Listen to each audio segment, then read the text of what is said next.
Hi folks, welcome back to my board. So what is that, about 10 to 4, still that hour thing.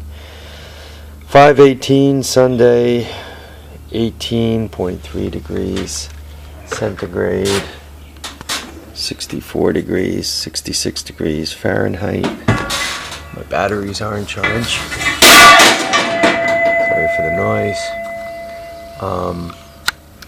I think the sun blocking on that window is messing up my charging, so I'm going to have to look at that a little bit, figure out if I can't do better. So, I'm back. What I did was I took a run at Montague, New Jersey, and I stopped at another little flea market on the way. But let me introduce you to Miss July. This means only 5 more bikes left for this year. So here she is. It is a kit. What do you think? Definitely a kit. Frame's in actually very nice shape. And while he has it stripped down that much, I don't know, you can see ATC 200S 1984 vintage. She was made in 3 of 84. Yeah, motor's off completely. Axle itself looks like it's in good shape, but he was fussing around over here. He wanted to take this apart so that adjust the camera a little bit. He wanted to take this apart because he wanted to get the chain guard out in one piece, and he kind of screwed this up. I mean, the axle once again appears to be okay, but he kind of screwed the drum up. So yeah, I'm kind of looking at it. I'm debating exactly what to do. Came with the motor, right? It's missing the CDI, but it does have the flywheel and stator and so forth. Doesn't look like it was too high a mileage. Looks like it's in pretty decent shape there, and that's in nice shape. So I'm gonna have to do a compression check on it, make sure everything's kosher. So I got the engine, I got the bike, I got the plastic, and I got a seat.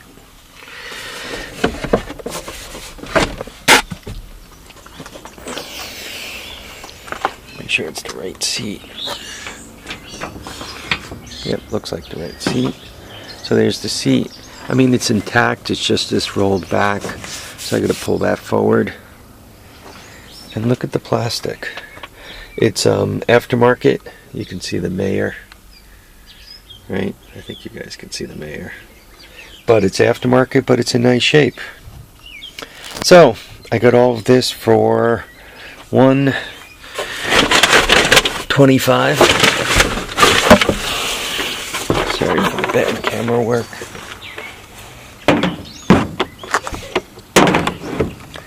Look at this plastic, once again, nice shape, no breaks, no cracks. So now I have to figure out, am I going to put this back together again or not? I also start by the little flea market. I didn't buy much. I liked this. In the dark it shows up better.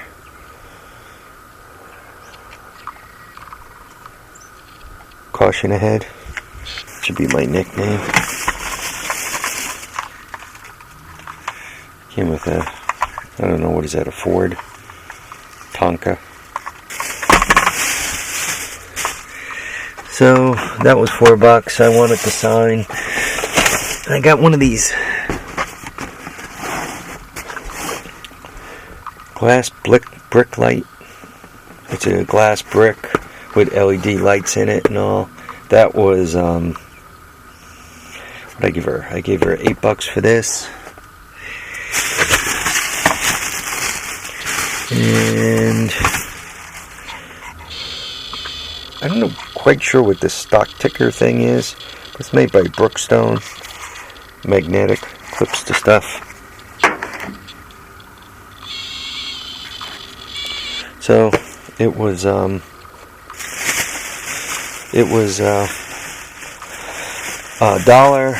This is the adapter that goes with this guy. And the other little thing,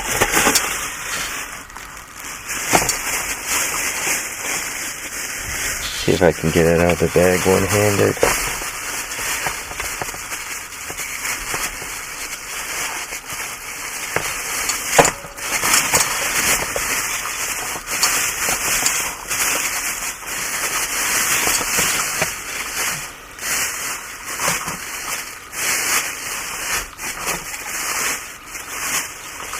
Kind of, I think you guys can see it, kind of a snowman thing here that lights up. I think it blinks red, and a little lampshade on it.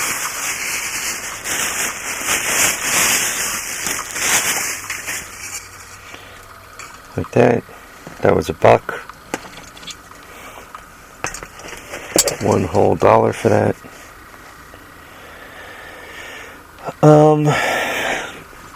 And they sell car mats at the market.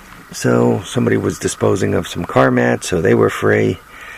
And lastly, Valvoline, that instant oil change place there. They had oil changes on sale for $19.95. No wait, just go and get your oil changed. So for $19.95, as I was driving by, I said to myself, you know what? The oil at Walmart is, I think it's, I used the, good oil. Great oil, no, but, the good stuff. And I think it's like 13 and change for the 5-quart container. And then it's, another few bucks for the filter. I think it's another $4 for the filter. So call it 14 and 14 plus tax. I can't do an oil change for $2. Crawl underneath this thing for $2.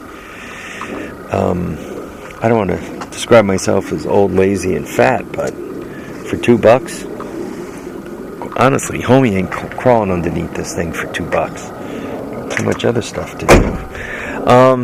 So I stopped and got the oil changed, which, makes me happy because that's one less task I have in front of me.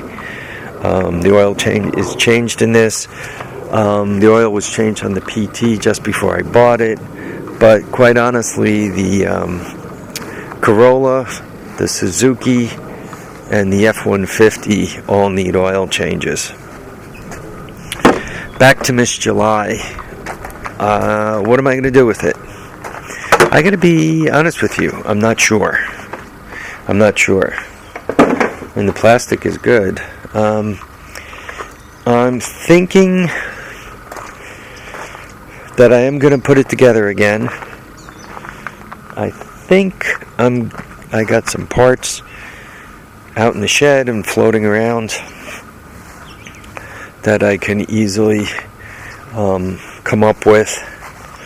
I just picked up those new tires and wheels, so Those will probably go on the back.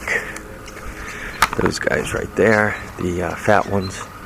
I'm thinking the fat ones are going on the back. I don't know if you guys see them. That guy and his sister, I think they'll go on the back. Gotta check, double check, make sure they hold air well. And I think that's what I'm gonna do. I'm gonna try to. I think I'm gonna put it back. I'm gonna put it together, make it run. This guy, I got a lot of input, a lot of good input. Wally and company. I got some addresses for where I could get parts. I think. Well, what I got to do first is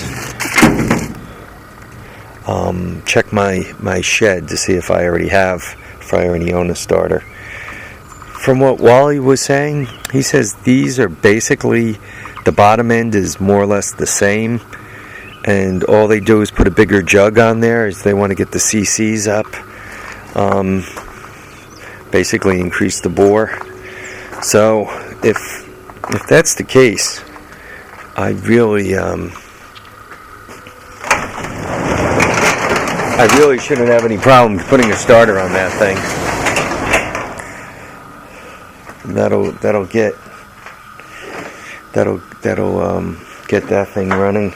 Though, in a way, I'm not quite sure what I do with a 50cc bike. Me riding around on it wouldn't take too long to break it, right? 195 pounds of me is a lot to ask of one of those little four-wheelers. All right, folks, I think I'm going to wrap it up for today. I'm tired from all that driving and all the other trivia I played with. Two interesting, or two strange observations.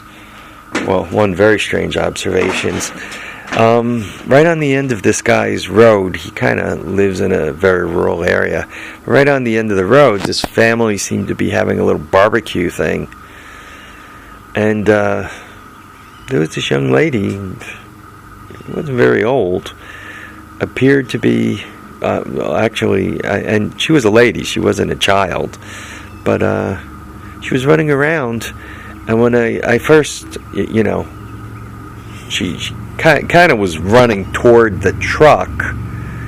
I don't know if she was playing with a soccer ball or what, but she was kind of coming toward the truck, and I thought, she's topless. And then I did a double check, and I said, definitely topless. And then I wondered if it was a fat boy, and it didn't appear to be. But like her family was around. I mean, there were other, people around.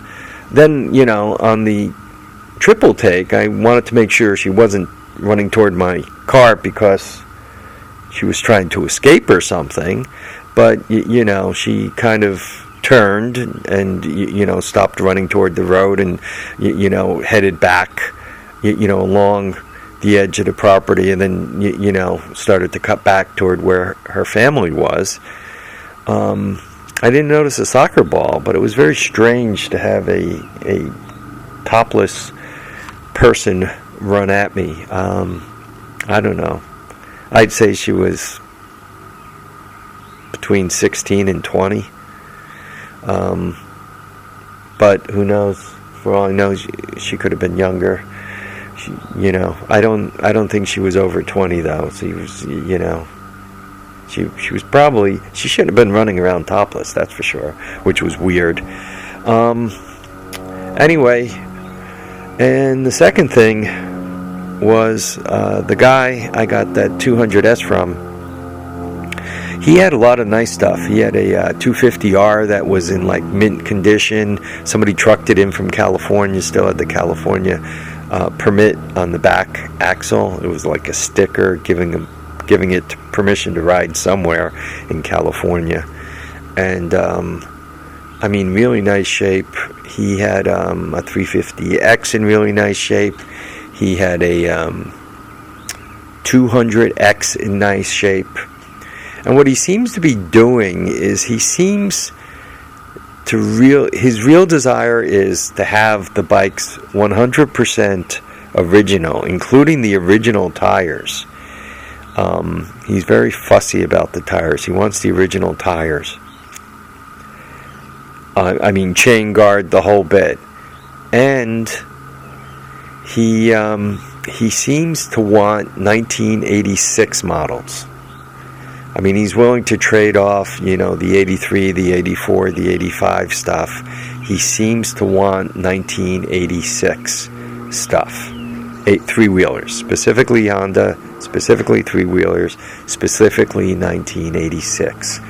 And he seemed to be working his way toward his collection. He seemed to be finding a lot of nice stuff. So, once again, his 200X, he didn't get an 86. That was an 85 or an 84. The 350X was an 86 or an 87. It was the newer version. The 250R was radiator cooled, which makes it a newer one, but I'm not sure it was an 86. It might have been.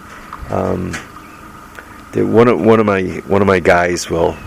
There's one of the guys that comments on my channel all the time that will say, because he's got these things down. He's got them all memorized. The 250R had a radiator, but it was red. But the plastic was also aftermarket. So I'm not sure if that one was a collectible, considered a collectible. All right, folks. Gotta run. Thanks for watching. Thanks for commenting. Thanks for subscribing. Remember to keep your feet down, your head up, live, love, and have a great time. And we'll catch you on the next episode of The Horde. Take care now.